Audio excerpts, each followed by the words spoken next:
दोस्तों नमस्कार, मैं ज्योतिषाचार्य अनिल कुमार शर्मा आज आपको विदित कराऊंगा कि हम जन्म कुंडली से दृश कोण कुंडली कैसे बनाएं। दोस्तों जन्म कुंडली जो है और जो दृश कोण है, दृश कोण में 3 हिस्से किए जाते हैं कि एक राशि के 3 हिस्से, तो एक राशि में 30 अंश होते हैं। तो यहाँ हमने एक राशि के 30 अंश लिए हैं। 30 अंश में 3 का भाग दिया तो 3 एकम 3, नीचे शेष 0 रह गया, तो 0 में भाग नहीं जाता है इसलिए ऊपर रख दिया, तो 10 डिग्री। तो एक दृश कोण के हिस्से में 10 डिग्री आई। जो हमने लिखा है पहला दृश कोण 0 डिग्री से 10 डिग्री पहला दृश कोण होगा, 10 डिग्री से 20 डिग्री दूसरा दृश कोण होगा और 20 डिग्री से 30 डिग्री तीसरा दृश कोण होगा। अब जन्म कुंडली से दृश कोण कुंडली बनाते समय हमें इन 3 नियमों का बार बार दोहरावन करना चाहिए। पहले दृश कोण वाले ग्रह उसी राशि में रहेंगे। यदि कोई ग्रह अपना भोगांश 0 डिग्री से 10 डिग्री तक प्राप्त करता है तो वो जिस राशि में जन्म कुंडली में बैठा है उसी राशि में दृश कोण कुंडली में बैठा रहेगा। दूसरे दृश कोण वाले ग्रह अपनी राशि से 5वीं राशि में चले जाएंगे, अर्थात जिस ग्रह ने भोगांश के रूप में 10 से अधिक और 20 से कम अंशों का उपभोग किया है वो सब अपनी राशि से 5वीं राशि में चले जाएंगे। और तीसरा नियम है कि तीसरे दृश कोण वाले ग्रह अपनी राशि से 9वीं राशि में चले जाएंगे, अर्थात जिन्होंने 20 डिग्री से अधिक अंशों का उपभोग कर लिया है वो ग्रह अपनी से 9वीं राशि में चला जाएगा। तो उन नियमों को हम 3 नियमों को बार बार दोहराएंगे, बार बार बोलेंगे और यहाँ ग्रहों के जो भोगांश लिखे हैं इनमें से हम देखेंगे कि किस ग्रह के कितने भोगांश हैं, लगन के कितने भोगांश है, लगन कौन सा होगा तथा कौन सा ग्रह कहाँ पे जाएगा। तो आइए जानते हैं। अब सर्वप्रथम हम इसका लगन देखते हैं। तो इसमें लगन की डिग्री देखते हैं भोगांश में। तो लगन की डिग्री है 0 डिग्री और 9 कला। तो यहाँ 0 से और 10 के बीच में वही राशि रहेगी। तो यहाँ 4 नंबर लिखा है तो दृश कोण कुंडली का नंबर भी 4 ही रहेगा। अब ये गिनती क्रम से लिख देंगे 4 5 6 7 8 9 10 11 12 1 2 3। अब हमें ग्रह की स्थापना करनी है। तो सर्वप्रथम हम सूर्य को देखेंगे। सूर्य यहाँ 11 नंबर में लिखा हुआ है और सूर्य के भोगांश देखेंगे। सूर्य के भोगांश हैं 15 डिग्री 23 कला। तो 15 डिग्री 10 से अधिक हो गया, 10 से अधिक है तो अपनी राशि से 5वीं राशि में सूर्य चला जाएगा।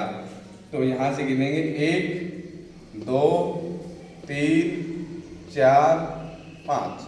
5वीं राशि है 3 नंबर की मिथुन राशि। तो सूर्य 11 नंबर से उठ करके मिथुन में चला जाएगा। अब यहाँ देखें 3 नंबर कहाँ है।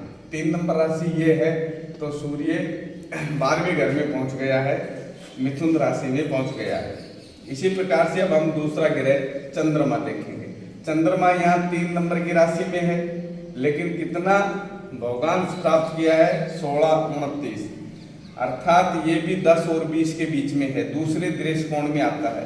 तो दूसरे दृश कोण वाले दूसरा नियम पढ़ेंगे। दूसरे दृश कोण वाले ग्रह अपनी राशि से 5वीं राशि में चले जाएंगे।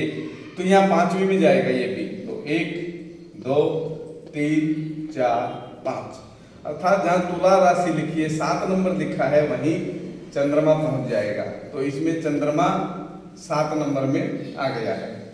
अब इसी प्रकार से हम अगला ग्रह देखेंगे कि मंगल। तो मंगल यहाँ बैठा है 12 नंबर की राशि में और मंगल ने भोगांश प्राप्त किए हैं 12 डिग्री 21 कला। तो 12 डिग्री 21 कला भी दूसरे दृश कोण में आता है और ये अपनी से 5वीं राशि में चला जाएगा। तो मंगल को यहाँ से गिनेंगे 1 2 3 4 5।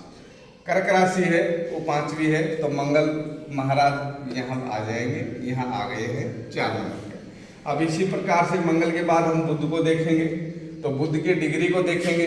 बुध की डिग्री है 1855, तो ये भी अपने से 5वीं राशि पे चला जाएगा। तो 1 2 3 4 5, 5वीं राशि है वृष, तो बुध यहाँ वृष राशि में आ गए हैं। तो इस प्रकार से अब बुध के बाद हम बृहस्पति को देखते हैं। तो बृहस्पति के अंश देखेंगे हम। बृहस्पति ने 20 डिग्री 51 कला का उपभोग किया है, तो 20 डिग्री यहाँ तीसरे दृश्य कोण में पहुंच गया है, क्योंकि 20 से अधिक 51 कला, तो यहाँ तीसरे दृश्य कोण का है कि वो ग्रह अपने से 9वें स्थान में पहुंच जाएगा। तो यहाँ से 1 2 3 4 5 6 7 8 9, जहाँ 12 नंबर लिखा है वहाँ गुरु पहुंच गया है। देखिए यहाँ 12 नंबर लिखा है और गुरु यहाँ पहुंच गया है, तो दृश्य कोण कुंडली में गुरु 12 नंबर राशि में चला गया। अब गुरु के बाद हम शुक्र को देखते हैं। अब शुक्र के भोगांश को देखते हैं। शुक्र का भोगांश यहाँ देखिए 15 12, तो 15 12 आता है 10 और 20 के बीच में, तो दूसरे दृश्य कोण में हुआ, तो दूसरा नेम पड़ेगा। दूसरे दृश्य कोण वाले ग्रह अपनी राशि से 5वीं में चले जाते हैं। तो अब ये जो शुक्र ग्रह है ये अपने से 5वीं में चला जाएगा। 1 2 3 4 5, अर्थात लगन में। तो यहाँ देखिए लगन में शुक्र आ गया है। अब इसी प्रकार से शुक्र के बाद में हम शनि को देखेंगे। तो शनि यहाँ बैठा है। शनि ने कितना भोगांश प्राप्त किया है? 10 डिग्री 41 कला। तो यहाँ 10 डिग्री 41 कला 10 से अधिक है, अर्थात अपनी राशि से 5वीं राशि पे चला जाएगा। तो शनि यहाँ से गिनो 1 2 3 4 5, शनि 12 नंबर की राशि में चला जाएगा। तो यहाँ देखिए 12 नंबर की राशि पे शनि आ गया है। इसी प्रकार से हम राहु को देखेंगे। तो राहु यहाँ स्थापित है 6 नंबर की राशि में, और राहु ने भोगांश प्राप्त किया है 16 डिग्री 22 कला। तो 16 डिग्री 22 कला कौन से दृश्य कोण में आती है?